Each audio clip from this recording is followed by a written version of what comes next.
ang inyong mga upuan at inyong pagkakaupo, pakipulot ng mga basura, at para sa ating attendance ay ilike nyo lamang ang videong ito.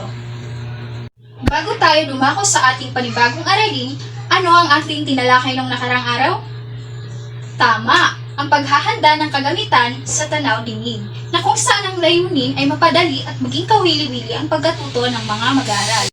Nagagalak ako sapagkat isinaulot, isinapuso ninyo ang ating tinalakay noong nakarang araw. Ngayon naman ay magkakaroon tayo ng panandaliang gawain na kung saan ay magpapangkat kayo ng dalawa. Ang ating gawain ay gagawa kayo ng isang saknong na may 4 na tuludtod na tula.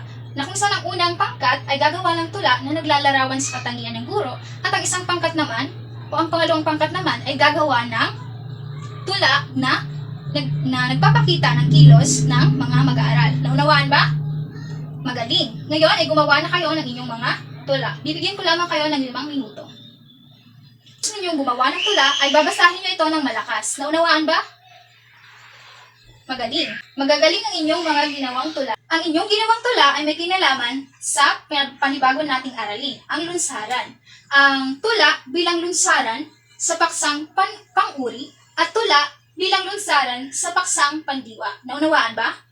At ngayon ay magkakaroon naman tayo ng gawain. Magkakaroon naman ng 4 na pangkat. Mayroon akong mga ginulong salita dito. Ibubuuin ninyo ng bawat pangkat at magkakaroon ng isang kinatawan at pupunta rito at pupunan ang mga pangungusap dito sa unahan. Naunawaan ba? Ito ang mga pangungusap. Tapos na ba kayo? Magaling. Narito ang mga tamang sagot. Bate sa inyong ginawang mga gawain, kayo ba ay nasiyahan? Magaling! Alam kong meron na kayong ideya tungkol sa ating tatalakayin ngayon. Tama, lunsaran. Ang isang tatalakayin natin ngayon ay tungkol sa paglikha ng lunsaran ng mga aralin sa Pilipino. Bago nating masinsinang talakay ng ating susunod na talakayan, magbigay muna ng mga salita na naglalarawan sa lunsaran.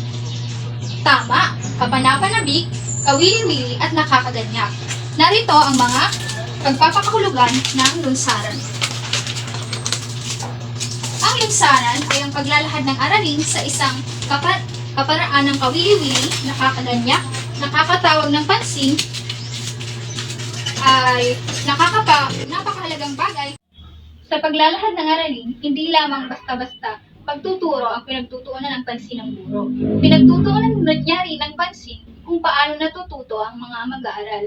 Kung natututo ba sila, kung nagaganyak o nakakainganyo ba ang kanyang pagtuturo, na kung saan ang mga mag-aaral ay mas lalo o naiingganyong makinig sa kanyang itinuturo. Naunawaan ba? Magaling. Tumako naman tayo sa pangalawa. Dapat marahil na sikapin ng guro ang kawilihan at pananabik ng mga mag-aaral ay nakahagi sa pamamarang kailangan ng gumamit ng iba't ibang lunsaran sa paglalahad ng iba't ibang aralin. Belves 106. Ibig sabihin ni Belves dito na kung gagamit ka ng lunsaran, dapat hindi pa ulit-ulit. Dahil kung paulit-ulit lamang ang gagamitin mong lunsaran, ay maaring mabagot ang iyong mga mag-aral. Dapat gumamit ka ng mga lunsaran na nakakainganyo. Kung halimbawa sa isang talakayan gumamit ka ng o pinanood mo sila ng video clip, ngayon naman ay gumamit ka naman ng kwento, iba pang interaktibong lunsaran na kung saan maiinganyo ang mga mag-aaral na makinig. Naunawaan ba?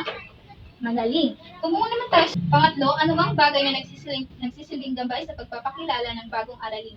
Ibig sabihin, ang lunsaran ay yung mga bagay na ginagamit upang ipakilala ang isang aralin. Halimbawa nito, yung mga video clip, mga tula, mga anekdota, alamat, kwento, na kung saan ipinapabasa o ginagawang lunsaran upang ipakilala ang susunod na aralin, upang mas madaling makaisip ng ang mga mag-aaral kung ano nga ba ang susunod na aralin. Naunawaan ba? May karagdagan ba? Magaling.